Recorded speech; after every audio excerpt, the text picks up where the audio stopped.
हिमांशु बहुत तेज कदमों से कॉलोनी में एक घर की ओर बढ़ा जा रहा था। तभी उसकी नजर एक जनरल स्टोर पर पड़ी। अरे रात के 2 बजे यहाँ पर कौन दुकान खोले हुए बैठा है? चलो मेरे लिए तो अच्छा ही है, प्यास से मेरा गला सूखा जा रहा है। चलो एक कोल्ड ड्रिंक ही पी लेते हैं। हिमांशु धीरे धीरे कदमों से चलता हुआ उस जनरल स्टोर के अंदर चला गया। जनरल स्टोर में एक 51 वर्षीय व्यक्ति हिमांशु की ओर अजीब सी नजरों से देखता हुआ बोला, कौन हो तुम और इतनी रात को इस कॉलोनी में क्या कर रहे हो? तुम अपने काम से काम रखो ना। मुझे बहुत तेज प्यास लगी है, जल्दी से मुझे एक कोल्ड ड्रिंक दे दो। वैसे तुम्हारा नाम क्या है? मेरा नाम मनोज है, मैं ही इस जनरल स्टोर का मालिक हूँ। इतना बोलकर मनोज ने किसी लड़की को आवाज लगाना शुरू कर दिया। सोनल, ओ सोनल, अरे कहाँ हो तुम? देखो ग्राहक मेरे सामने खड़ा है और तुम्हारा कोई पता ही नहीं है। आप किसे आवाज लगा रहे हैं? मैं अपनी बेटी सोनल को आवाज लगा रहा हूँ। रात के 2 बज रहे हैं मनोज जी, मुझे ही बता दीजिए फ्रिज कहाँ है। मनोज ने इशारे से हिमांशु को फ्रिज दिखा दी। हिमांशु फ्रिज के करीब गया ही था कि तभी एक कुत्ता हिमांशु के ऊपर बुरी तरह से भौंकने लगा। अरे ये कुत्ता किसका है? इसे हटाओ, कहीं ये मुझे काट न ले। मुझे कुत्तों से नफरत है। ये मेरा पालतू कुत्ता है साहब। इतना बोलकर मनोज कुत्ते की ओर देखकर बोला, पुच्चू, अरे ओ पुच्चू, इधर आ जाओ। मनोज की बात सुनकर कुत्ता वहाँ से चला गया। मगर हिमांशु ने जैसे ही फ्रिज खोली तो फ्रिज के अंदर का दृश्य देखकर उसकी आंखें दहशत से फटी की फटी रह गई। फ्रिज के अंदर हिमांशु की ही लाश कटी हुई अवस्था में पड़ी हुई थी। ये क्या है? ये तो मेरी ही लाश है। ऐसा कैसे हो सकता है? ये तुम्हारा भविष्य है। इतना बोलकर मनोज का चेहरा बड़ा ही भयानक हो गया। उसकी आंखों की पुतलियां सफेद हो गई। देखते ही देखते वो जनरल स्टोर एक जले हुए इमारत में परिवर्तित हो गया। ये सब क्या हो रहा है? कौन हो तुम? हिमांशु ने इतना कहा ही था कि तभी हिमांशु की गर्दन अपने आप कटकर जमीन पर गिर पड़ी। अगले दिन हिमांशु की लाश जनरल स्टोर के बाहर पड़ी हुई थी। इंस्पेक्टर शिवानी हवलदार तलपड़े के साथ लाश का मुआयना कर रही थी। तलपड़े, अजीब बात है, इसकी गर्दन कटी हुई है, लेकिन आसपास कहीं भी कोई चाकू या धारदार हथियार दिखाई नहीं दे रहा। जो भी हो मैडम, इसका नाम हिमांशु है, मैं इसे जानता हूँ। ये एक अपराधी किस्म का व्यक्ति था। शिवानी हिमांशु का मोबाइल चेक करने लगी। मोबाइल चेक करने के बाद हिमांशी तलपड़े से बोली, इस व्यक्ति ने आखिरी कॉल पप्पी नाम के किसी व्यक्ति को की थी। तभी एक व्यक्ति शिवानी से बोला, पप्पी यहाँ से कुछ ही दूर रहता है मैडम। उसके पिता सम्मी का ट्रक का व्यवसाय है। मुझे पप्पी के परिवार के बारे में बताओ। पप्पी के पिता सम्मी के पास बहुत सारे ट्रक हैं। वो अपना ट्रक ट्रांसपोर्ट वालों को किराए पर दिया करते हैं। पप्पी उनका बड़ा लड़का है और छोटा लड़का लोंग दिन भर आवारागर्दी करता है। लौंग मतलब क्या? उसका लौंग का बिजनेस है? अब क्या बताऊं, आप समझ सकती हैं, सब गुंडे बदमाश हैं। इस कॉलोनी के लोग लोंग के नाम से ही जानते हैं उसे। शिवानी ने हिमांशु की लाश को पोस्टमार्टम के लिए भिजवा दिया और वो तलपड़े के साथ सीधे पप्पी के घर के अंदर घुस गई। कौन हो तुम? आंखों से अंधे हो क्या? पुलिस की वर्दी दिखाई नहीं देती क्या तुम्हें? हाँ दिखाई तो देती है, लेकिन तुम मेरे घर में क्या कर रही हो? तुम्हारे घर से कुछ दूर मनोज जनरल स्टोर के बाहर हिमांशु नाम के व्यक्ति की बड़ी बुरी अवस्था में लाश मिली है। उसके मोबाइल से आखिरी कॉल तुम्हें किया गया था। क्या तुम उस व्यक्ति को जानते हो? शिवानी की बात सुनकर पप्पी बुरी तरह से चौंकते हुए बोला, मैं उसे ज्यादा अच्छे तरीके से नहीं जानता था। बस मेरा और उसका नमस्ते तक ही मामला सीमित था। अगर ऐसी बात है तो आधी रात के वक्त वो तुम्हारे पास क्यों आ रहा था? ये सब मुझे नहीं मालूम मैडम। जो भी हो, जब तक इस केस की कार्रवाई पूरी नहीं हो जाती तब तक तुम इस शहर से बाहर नहीं जा सकते। इतना बोलकर शिवानी हवलदार तलपड़े के साथ वहाँ से चली गई। रात के समय पपी का छोटा भाई लौंग तैयार होकर कहीं जाने की तैयारी कर रहा था कि तभी उसका बड़ा भाई पपी बोला। रात के 11 बज रहे हैं लोग, तुम कहाँ जा रहे हो? तुम्हें पता है ना, पिताजी कुछ दिनों के लिए घर से बाहर गए हैं। मैं कोई छोटा बच्चा नहीं हूँ भैया, थोड़ी देर बाद वापस आ जाऊंगा। तुम्हें पता है ना, हमारे खास आदमी हिमांशु की लाश मनोज जनरल स्टोर के सामने मिली है। ये बात मुझे बहुत ही अजीब लग रही है। भैया, मनोज और उसके परिवार को मरे हुए 2 साल से ज्यादा हो गए हैं, और वैसे भी हिमांशु एक अपराधी था, किसी ने मार दिया होगा उसे। टेंशन मत लो। इतना कहकर मनोज अपनी बाइक लेकर सीधे वहां से निकल गया। मगर जैसे ही लौंग मनोज के जनरल स्टोर पहुंचा, अचानक उसकी बाइक झटका देते हुए रुक गई। लौंग की नजर जब जनरल स्टोर के अंदर गई तो उसने देखा अंदर लाइट जल रही थी। जहाँ तक मैं जानता हूँ, ये जनरल स्टोर तो पिछले 2 साल से बंद है। आखिर यहाँ चल क्या रहा है? अंदर जाकर मुझे देखना चाहिए। लौंग सीधे जनरल स्टोर के अंदर चला गया, मगर जैसे ही उसने जनरल स्टोर के अंदर कदम रखा, अचानक जनरल स्टोर एक खंडर में परिवर्तित हो गया और दरवाजा बंद हो गया। कौन है यहाँ पर? आखिर ये सब क्या हो रहा है? मुझे यहाँ से बाहर निकालो। लौंग ने इतना कहा ही था कि तभी अंधेरे में 2 बड़ी ही भयानक दिखने वाली आंखें चमकने लगी। उन आंखों को देखकर लौंग के शरीर से पसीने की धाराएं बहने लगी। कुछ ही क्षणों में एक भयानक दिखने वाली लड़की लौंग के सामने खड़ी हुई थी। ये नामुमकिन है, ये कैसे हो सकता है? तुम तो। लौंग ने इतना कहा ही था कि तभी पीछे से उसका कंधा किसी ने दबोच लिया। लौंग ने जैसे ही पलट कर देखा तो उसके सामने एक डरावना सा दिखने वाला व्यक्ति खड़ा था और उसे अपने आंखों से घूरे जा रहा था। अगले ही पल एक बड़ा ही भयानक दिखने वाला कुत्ता, जो अपने साइज से 5 फुट बड़ा था, उसने लौंग के ऊपर हमला कर दिया। लौंग की चीखें जनरल स्टोर के अंदर घुटकर रह गई। अगले दिन लौंग मनोज जनरल स्टोर के सामने पड़ा हुआ था और पपी फूट फूट कर रो रहा था। शिवानी और तलपड़े वहां पर पहले से मौजूद थे। क्या तुम्हारी किसी से दुश्मनी थी पपी? तुम्हारे भाई की जान किसने ली? मुझे क्या पता, ये पता करना तो आपका काम है। जिसने भी मेरे भाई की जान ली है, मैं उसे किसी भी कीमत पर छोड़ूंगा नहीं। ऐसा भूल कर भी मत करना पपी।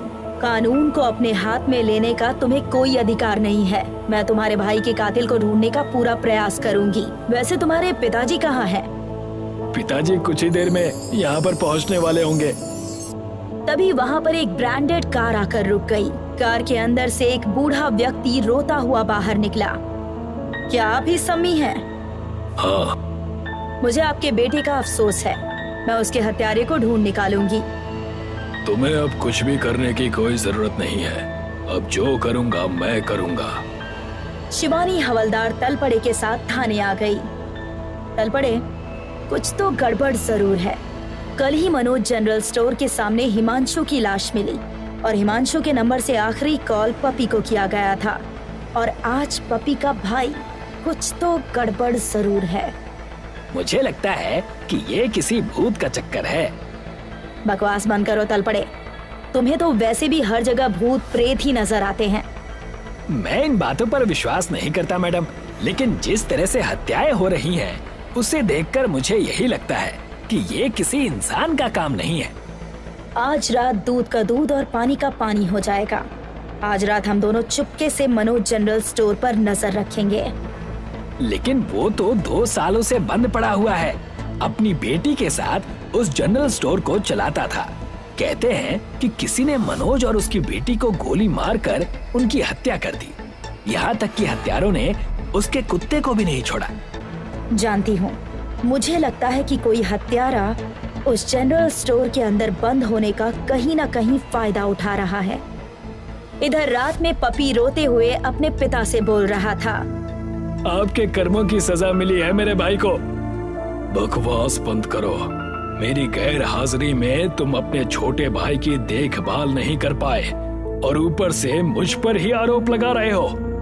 पिताजी, कहीं इसमें मनोज के परिवार का हाथ तो नहीं? मुझे अब डर लगने लगा है। तुम्हारा दिमाग खराब हो गया है। मत भूलो कि मनोज और उसके परिवार को मरे हुए 2 साल हो चुके हैं। कल हमारा आदमी हिमांशु मनोज जनरल स्टोर के सामने मृत अवस्था में पड़ा हुआ मिला और आज मेरा छोटा भाई। पिताजी, कुछ तो गड़बड़ है। हमें मनोज जनरल स्टोर के अंदर जाकर देखना चाहिए। पपी की बात सुनकर पपी के पिता गहरी सोच में डूबते हुए बोले, तुम सही कहते हो, चलो चलकर देखते हैं। कुछ ही देर में पपी और उसके पिता मनोज जनरल स्टोर के सामने खड़े हुए थे। मनोज जनरल स्टोर का शटर बंद था।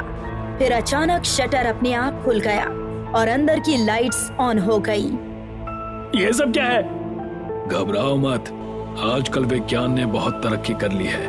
कोई है जो हमें डराना चाहता है। अंदर चलकर देखते हैं। पपी और उसके पिता मनोज जनरल स्टोर के अंदर चले गए। दूर से उन्हें शिवानी और तलपड़े भी देख रहे थे। देख रही हैं मैडम, मैंने कहा था ना कि ये भूत का चक्कर है। शटर अपने आप खुल गया और लाइट्स ऑन हो गई। बकवास बंद करो तलपड़े और अंदर चलो। मैं अंदर नहीं जाऊंगा मैडम, मुझे बहुत डर लग रहा है। आप मुझे चाहे तो जो सजा देना चाहे दे सकती हैं, लेकिन मैं अंदर नहीं जाने वाला। शिवानी चुपके से मनोज जनरल स्टोर के अंदर घुस गई। इधर पपी और उसके पिता जनरल स्टोर को आंखें फाड़ फाड़ कर देखे जा रहे थे। ये कैसे संभव हो सकता है पप्पी? इसे बंद हुए तो 2 वर्षों से अधिक हो चुके हैं, मगर यहाँ का रखा हुआ सामान और भव्यता तो कुछ और ही बता रही है। तभी उनके कानों में एक व्यक्ति की आवाज टकराई। मुझे तुम दोनों का ही इंतजार था। पपी और उसके पिता ने जैसे ही सामने की ओर देखा तो उनकी आंखें दहशत और डर से फटी की फटी रह गई। उनके सामने मनोज अपनी पुत्री सोनल के साथ खड़ा हुआ था। ये कैसे हो सकता है? तुम दोनों कैसे जीवित हो सकते हो? तुम दोनों को तो मैंने अपने हाथों से मारा था। हाँ, और आज तुम दोनों बाप बेटे मरोगे। आखिर मेरी गलती क्या थी? सिर्फ यही कि कॉलोनी में आने जाने वाले लोगों पर नजर रखता था, वो भी कॉलोनी वालों की भलाई के लिए। तुमने सिर्फ इतनी सी बात के लिए मुझे और मेरी बेटी को कितनी बेरहमी से मार डाला। अब तुम दोनों की बारी है। अचानक शिवानी पिस्तौल लेकर सबके सामने आ गई। अपने हाथ खड़े कर लो, मैं तुम सब लोगों को गिरफ्तार करती हूँ। शिवानी ने इतना कहा ही था कि तभी शिवानी हवा में उछल गई और बुरी तरह से जमीन पर टकराकर बेहोश हो गई। बेहोशी की हालत में उसकी आंखों के सामने एक दृश्य चलने लगा। 2 साल पहले मनोज जनरल स्टोर। मनोज अपनी बेटी सोनल से मुस्कुराकर बातें कर रहा था कि तभी पप्पी और उसके पिता अपने छोटे बेटे लॉन्ग के साथ हाथ में पिस्टल लिए जनरल स्टोर के अंदर घुस आए। मनोज, हमारी तुमसे कोई दुश्मनी नहीं, लेकिन कॉलोनी में किसी भी नए व्यक्ति से ज्यादा पूछताछ करना तुम्हें शोभा नहीं देता। मैं जानता हूँ तुम ये सब क्यों कह रहे हो, क्योंकि तुम एक अपराधी हो। ट्रक को किराए पर देने की आड़ में तुम अवैध सामान को दूसरे राज्यों में तस्करी करते हो। इसीलिए मैं कॉलोनी की भलाई के लिए ये काम करता हूँ। मैं नहीं चाहता कि तुम्हारी वजह से कॉलोनी के किसी भी व्यक्ति पर कोई आंच आए। कॉलोनी की भलाई का तुमने ठेका ले रखा है क्या? हम तुम्हें आखिरी बार समझा रहे हैं, हमारे मामले में ज्यादा टांग मत अड़ाओ। ये तुम्हारे और तुम्हारी बेटी के लिए ठीक नहीं होगा। तुम तीनों इस बात को भूल गए क्या कि इस देश में कानून का राज है और आजकल हमारी सरकार अपराधियों को लेकर कितनी सख्त है? क्या तुम इस बात को नहीं जानते? तो फिर देखता हूँ कि तुम्हारा कानून और तुम्हारी सरकार तुम्हें और तुम्हारी बेटी को बचा पाती है या नहीं। इतना कहकर पपी के पिता ने गोलियों से मनोज और मनोज की बेटी को छलनी कर दिया। तभी वहाँ पर मनोज का कुत्ता भौंकता हुआ आ गया। जब तेरा मालिक ही मर गया तो तू जिंदा रहकर क्या करेगा? इतना कहकर पपी ने अपनी पिस्तौल की सारी गोलियां उस कुत्ते के ऊपर चला दी। अगले ही क्षण इंस्पेक्टर शिवानी को होश आ गया, मगर सामने का दृश्य देखकर उसकी आंखें दहशत से फट गई। वो कोई जनरल स्टोर नहीं बल्कि एक खंडहर था। शिवानी के सामने पपी और उसके पिता की बड़ी ही खराब अवस्था में लाशें पड़ी हुई थी। शिवानी जनरल स्टोर से बाहर आ गई, जहां तलपड़े खड़ा था। क्या हुआ मैडम? मुझे बहुत चिंता हो रही थी। मैंने देखा अचानक जनरल स्टोर के अंदर अंधेरा छा गया। तुम्हारा शक सही था तलपड़े। मैं कुछ समझा नहीं मैडम। कुछ बातें समझ में ना आए तो ही अच्छा है। शिवानी तलपड़े के साथ थाने चली गई। शिवानी ने उन तीनों की मौत को रहस्यमयी हत्या बताकर उनकी फाइल्स बंद कर दी। बज रहे थे। सुंदरवन की सुंदर पहाड़ियों पर एक बस तेज रफ्तार से दौड़ी जा रही थी। उस बस के अंदर बहुत से यात्री सवार थे। तभी अचानक बस ड्राइवर ने बस को रोककर साइड में खड़ा कर दिया और यात्रियों से बोला, अरे बस अब 2 घंटे बाद आगे बढ़ेगी।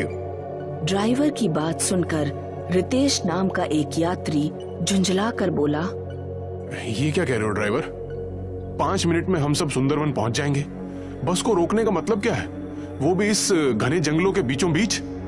अरे भाई साहब, हम सब की भलाई इसी में है। सुंदरवन के अंदर जाने का रास्ता एक टनल से होकर जाता है। अरे ये क्या कह रहे हो तुम? पहाड़ी इलाकों में तो अक्सर टनल होती ही है ना। भला उस टनल से तुम्हारा बस रोकने का क्या मतलब है? अरे भाई साहब, वो टनल भूतिया है। मौत की भूल भुलैया कहते हैं उसे। सैकड़ों यात्री उस टनल के अंधेरों में खो गए जो आज तक नहीं मिले, और जो कुछ यात्री मिले भी तो बेहद भयानक अवस्था में। किसी का सर गायब मिलता है तो किसी का दिल गायब मिलता है तो केवल किसी का कंकाल। मैं इन बकवास बातों को नहीं मानता। अरे ये बकवास बातें नहीं है साहब, सब सच्ची बातें हैं। लेकिन तुम शहरी लोग पता नहीं क्यों इन बातों को नहीं मानते। तभी वो पूरा इलाका किसी भयानक आवाज से थर्रा उठा। सभी यात्रियों के चेहरे पर डर के भाव लहराने लगे। मेरी बात मानो साहब, जान है तो जहान है। अरे जंगल में सब जानवर एक साथ होकर आपस में लड़ते हैं तो कुछ इस तरह की आवाजों का शोर उत्पन्न हो जाता है। मैं एक पढ़ा लिखा और समझदार व्यक्ति हूँ। मैं तुम्हारी इन जाहिलाना बातों में बिल्कुल नहीं आने वाला। इसलिए मैं जा रहा हूँ। लगता है सुंदरवन पहली बार आए हो। मैं सुंदरवन गांव का ही रहने वाला हूँ बेटा। कंडक्टर और ड्राइवर की बात सही है, इन बातों पर विश्वास करो। देखो, सारे यात्री इन दोनों की बात से सहमत हैं। सारे यात्री गलत नहीं हो सकते बेटा। अगर सारे यात्री चुप हैं तो इसका मतलब ये नहीं कि वो सब सही हैं। एनीवे, आप बुजुर्ग व्यक्ति हैं और मैं बुजुर्गों का सम्मान करता हूँ, तो मैं इस जगह पर 2 घंटे बिल्कुल नहीं बिताने वाला। कंडक्टर और ड्राइवर ने रितेश को बहुत समझाने की कोशिश की, मगर रितेश ने उन दोनों की बात नहीं मानी। वो अपना बैग कंधे पर टांग कर पैदल ही निकल गया। रितेश के पास एक छोटी सी टॉर्च थी जिसे वो हमेशा अपने पास रखता था, मगर वो कुछ ही दूर चला था कि तभी उसे किसी के फुसफुसाने की आवाज सुनाई दी। कौन है यहाँ? क्या और कोई भी है यहाँ पर? मगर रितेश की आवाज टनल में ही गूंज कर रह गई। टनल में उसके अलावा और कोई भी मौजूद नहीं था। रितेश को बड़ा ही अजीब सा महसूस होने लगा। रितेश ने अपने कदमों की रफ्तार तेज कर ली और वो दौड़ने लगा। कुछ दूर दौड़ने के बाद उसे एक हल्की सी रोशनी नजर आई। रितेश समझ गया कि टनल का रास्ता खत्म होने वाला है। तभी एक भारी आवाज रितेश के कान में टकराई। रुक जाओ। उस आवाज को सुनकर रितेश के पांव अपनी जगह जम गए और वो टॉर्च की रोशनी में आगे पीछे आंखें फाड़ फाड़ कर देखने लगा। तभी उसकी निगाह टनल के एक अंधेरे कोने पर पड़ी, जहां पर कोई खड़ा हुआ था, जिसकी लाल लाल रक्त जैसी आंखें किसी बल्ब की तरह चमक रही थी। डर की वजह से ही रितेश के हाथ पांव फूल गए। तभी उसकी नाक से एक असहनीय दुर्गंध टकराई। उसने अपनी नाक पर रुमाल रखा ही था कि तभी वो आंखें उसके बहुत करीब आ गईं। रितेश की दिल दहला देने वाली चीख उस अंधेरी टनल में गूंज गई। इस घटना के 1 महीने बाद दिल्ली रागिनी अपने दोस्त राहुल और दिशा के साथ बैठी हुई थी। रागिनी का उदास चेहरा देखकर दिशा रागिनी से बोली, कब तक ऐसी उदास रहोगी रागिनी? रितेश की मौत का हम सबको बहुत दुख है। हाँ दिशा सही कह रही है रागिनी, तुम्हें इस तरह से उदास नहीं होना चाहिए। ये सब मेरी ही गलती है। मुझे सुंदरवन के जंगलों के फोटो खींचकर लाने थे, मगर मैंने उसे अपने बदले भेज दिया। अगर मैं उसे सुंदरवन जाने के लिए नहीं बोलती तो आज वो जिंदा होता। लेकिन मेरी एक बात समझ में नहीं आई, आखिर रितेश की लाश सुंदरवन के पास जंगल के कुएं के अंदर कैसे मिली? यही सोच सोचकर मैं पागल हुई जा रही हूँ दिशा। पुलिस के मुताबिक रितेश सुंदरवन से 5 किलोमीटर दूर पहले उतर गया था और सारे यात्रियों ने उसे सुंदरवन की ओर जाते देखा भी था। समझ में नहीं आता फिर उसकी लाश सुंदरवन से 20 किलोमीटर पीछे उस जंगल के कुएं में कैसे मिली? मैंने सुना है कि सुंदरवन जाने का रास्ता जिस टनल से होते हुए जाता है वो टनल भूतिया है। कहते हैं वहाँ पर अक्सर यात्री गायब हो जाते हैं। पुलिस के मुताबिक कंडक्टर और ड्राइवर ने रितेश को चेतावनी भी दी थी, मगर रितेश ने उनकी बात नहीं मानी। What nonsense, Rahul. विश्वास तो नहीं करता दिशा, लेकिन जिस तरह से रितेश की मौत रहस्यमय परिस्थितियों में हुई है उससे मैं काफी कंफ्यूज हो गया हूँ। लेकिन मैं सच्चाई का पता लगा कर ही रहूंगी। तुम कहना क्या चाहती हो? मैं आज सुंदरवन जाने के लिए निकल रही हूँ। मैं भी देखती हूँ कि आखिर वो कौन सी ऐसी भूतिया टनल है जहाँ आदमी जाता तो जिंदा है, मगर उसकी लाश उसके 20 किलोमीटर दूर पीछे कुएं में मिलती है। तुम अकेले नहीं जाओगे दिशा, हम दोनों दोस्त भी तुम्हारे साथ जाएंगे। राहुल सही कह रहा है रागिनी, हम भी तुम्हारे साथ चलेंगे। दिशा और रागिनी राहुल की कार में बैठ गई और राहुल ने अपनी कार सुंदरवन की ओर दौड़ा दी। वो तीनों अपनी कार से बाहर निकल आए। उन तीनों के हाथ में बड़ी बड़ी टॉर्च थी। तभी उन तीनों के कानों में उस टनल के अंदर किसी की चीख टकराई। चीख सुनकर रागिनी बुरी तरह से चौंक गई।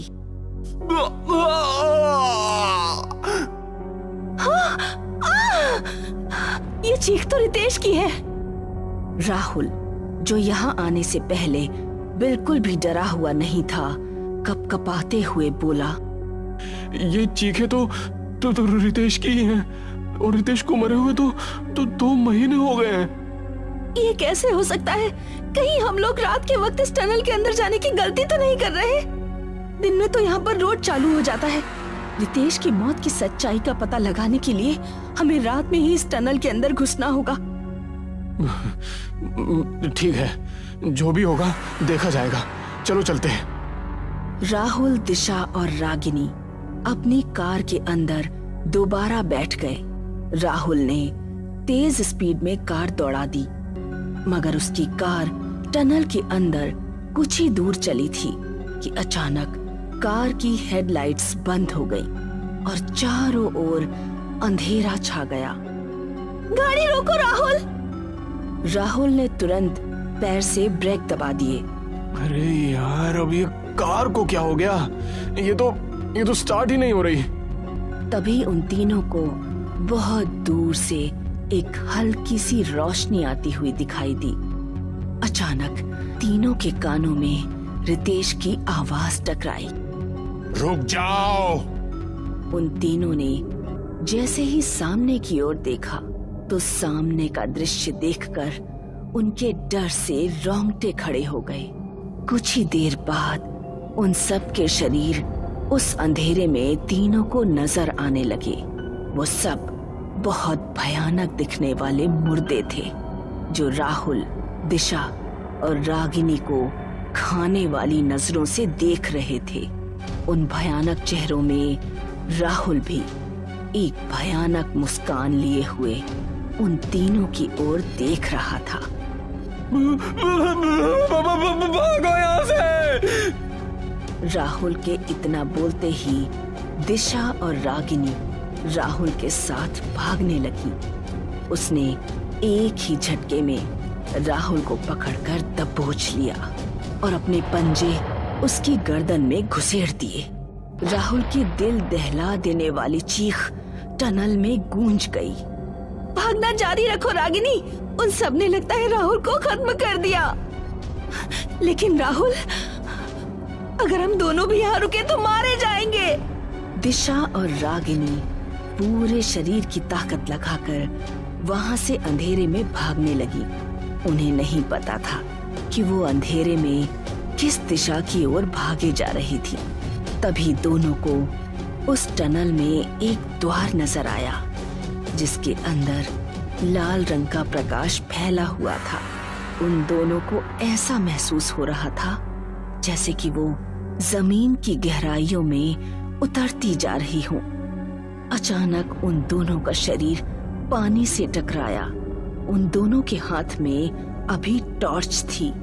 टॉर्च की रोशनी में जब उन दोनों ने आसपास देखा तो उन दोनों ने पाया कि वो एक प्राचीन बड़े से कुएं के अंदर थी। ये हम कहाँ आ गए? ये तो बहुत पुराना प्राचीन कुआं लगता है रागिनी। रितेश की लाश शायद इसी कुएं से बरामद हुई थी। दिशा ने इतना बोला ही था कि तभी राहुल की लाश उन दोनों के ऊपर से कुएं में आकर गिर गई। कोई है क्या? हमें यहाँ से बाहर निकालो, प्लीज हमें यहाँ से कोई बाहर निकालो।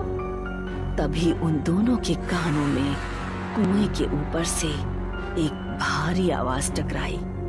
घबराओ मत, मैं रस्सी फेंक रहा हूँ। तुम दोनों इसे पकड़कर ऊपर आ जाओ, लेकिन जल्दी करना। कुछ ही क्षणों में एक मोटी रस्सी उन दोनों के सामने लटक रही थी।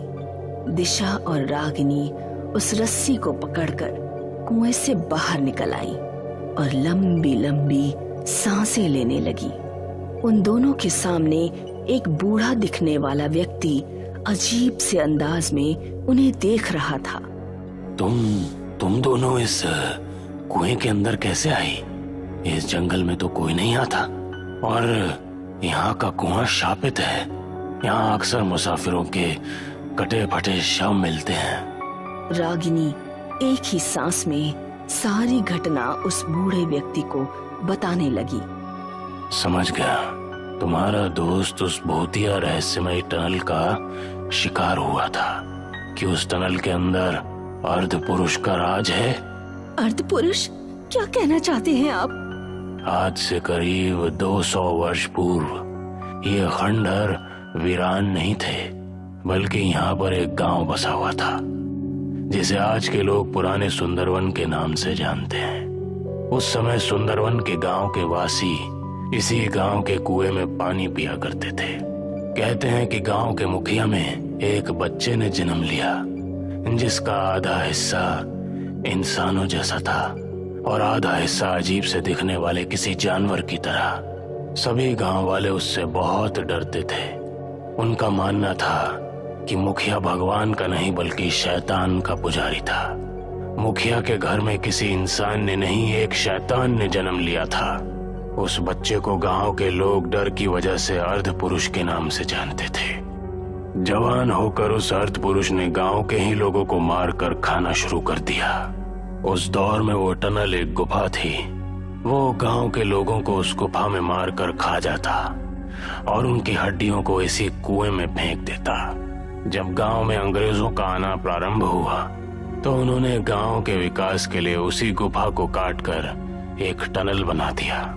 जब कुछ मजदूर उस गुफा को काटकर टनल के रूप में तैयार कर रहे थे, तभी वो अर्ध पुरुष उन सबको मार कर खा गया। अंग्रेजों ने क्रोधित होकर उस अर्ध पुरुष को उसी टनल में जिंदा जला दिया। जब उसे अंग्रेजों ने जिंदा जलाया था, वो रात का समय था।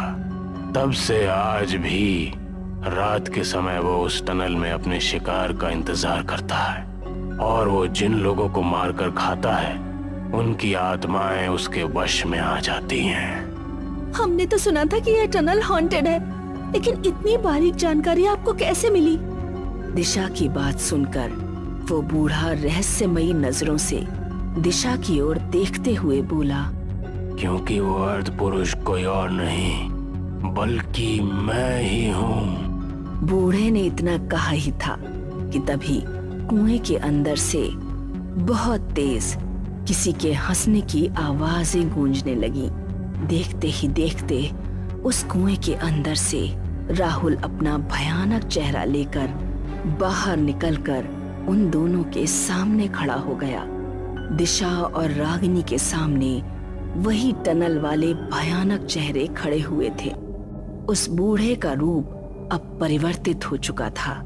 वो बूढ़ा उसी भयानक प्राणी की शक्ल में आ चुका था। कुछ ही देर में रागिनी और दिशा की चीख उस जंगल में गूंज गई।